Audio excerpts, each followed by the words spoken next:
ሰለሞን ሴፉ እባላለሁ።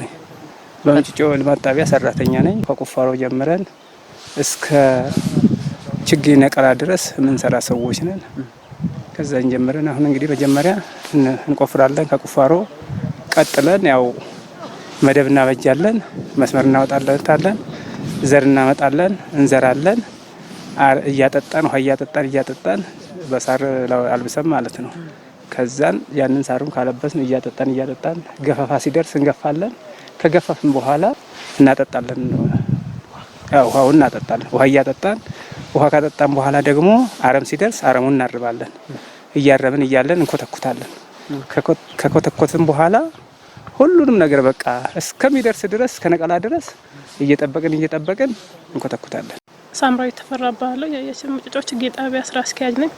በዚህ ችግኝ ጣቢያ ውስጥ የሰራተኛና 2 ጥበቃ ነው። እኔ ስራ አስኪያጅ ያለው እና ይሄ ችግኝ ብዙ ነገር ተለፍቶበት ነው እዚህ የደረስነው እና ከመጀመሪያው ሲጀመር ይሄ ቦታ እንዳማረ ሁሉ መጀመሪያ ቦታውን ቆፍረን በበሬ ታርሶ ተቆፍሮ ተከስክሶ ለስልሶ መስመረቱ ብዙ ነገር በቃ እና ውሃ ከተዘራ በኋላ ጠዋት ማታም ይጠጣል እና ከበቀለ በኋላ መልቺንግ ሽፋን አለው ማለት ነው። ሲዘራ እሱ ከላው ላይ ይነሳል፣ ይታረማል፣ ይኮተኮታል፣ ውሃ ይጠጣል እና ቅዳሜና እሁድም እረፍት የለንም እና እኔም ደግሞ እረፍት የለኝም። ሁሌ የመጣው የተባጠርኳቸው ሰራተኞቹም ሳይሰለቹ ሁሌ የመጡ የሰሩ ነው እና ይሄን የሚያምር ችግኝ አየማ መጨረሻ ላይ እና ከ10 በላይ ችግኞች አፍልተናል እዚህ ችግኝ ጣቢያ ውስጥ። ብርሃን ዶሴ ይባላለሁ። ሲያደብር ነው የወረዳ ግብርና ጽሕፈት ቤት ምክትል ኃላፊ። ዛሬ አሁን የምንገኝበት እዚህ የሞዴል ችግኝ ጣቢያ ነው። በዚህ ሞዴል ችግኝ ጣቢያ በርካታ ዝርያ ያላቸው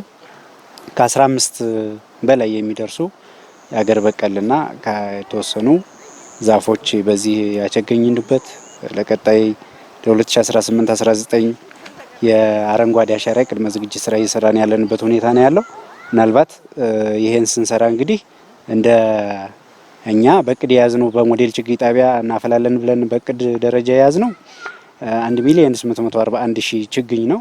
አሁን ላይ ደግሞ በክንውን ደረጃ 1,661,344 ችግኝ በቆጠራ የተረጋገጠበትና አሁን ላይ ለተከላ ዝግጁ የሆነበት ሁኔታ ነው ያለው ማለት ነው። ጥቅል እንደ ወረዳ 8.3 ሚሊዮን ችግኝ እናፈላለን ብለን በቅድ ይዘን እየሰራን ነው የቆየ ነው። አሁን ላይ በቆጠራ የተረጋገጠ ወይም ደግሞ ለተከላ ዝግጁ የሆነ ችግኝ ወደ 8.4 ሚሊዮን ከ100% በላይ የፈጸምንበት ሁኔታ ነው ያለው። ቀጣይ ስራችን የሚሆነው አሁን እየተሰራ ያለው የተከላ ቦታ ቅድመ ዝግጅት ስራ ልየታ ኦልሬዲ 100% ተጠናቆ የተከላ ቦታ ዝግጅት ላይ ነው ያለነው ማለት ነው።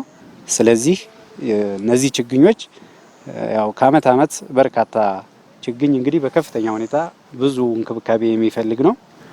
ምናልባት በተለይ ግሪን ሌጋሲ አረንጓዴ አሻራ በተመለከተ የአንድ ጀንበር ተከላ ብለን የምንተክለው በርካታ ችግኞች አሉ። እስከዛሬ እንደ ወረዳ የምንተክላቸው ምናልባት እዛ አካባቢ ላይ የባለቤትነት ስሜት የችግኝ መንከባከቡ በጣም እንብዛም ነውና ከባለፈው አመት ጀምረን የምንተክልበትን ቦታ ከመለየትና ከቅድመ ዝግጅታችን ጀምረን በርካታ ስራዎች እየሰራንና የተሻለ ሁኔታ እየፈጠርን ያለንበት ሁኔታ ነው ያለው።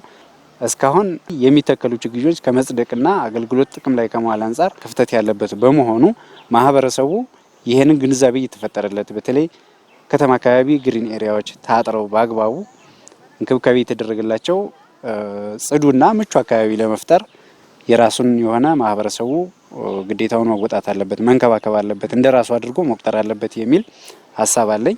ይሄን ደግሞ እኛም እያገዝን ሌሎች ባለድርሻ አካላትም እየተጋገዝን የምንሰራበትን ምቹ ሁኔታ እንፈጥራለን ብለን ይዘን እየሰራን ያለንበት ሁኔታ ነው ያለው።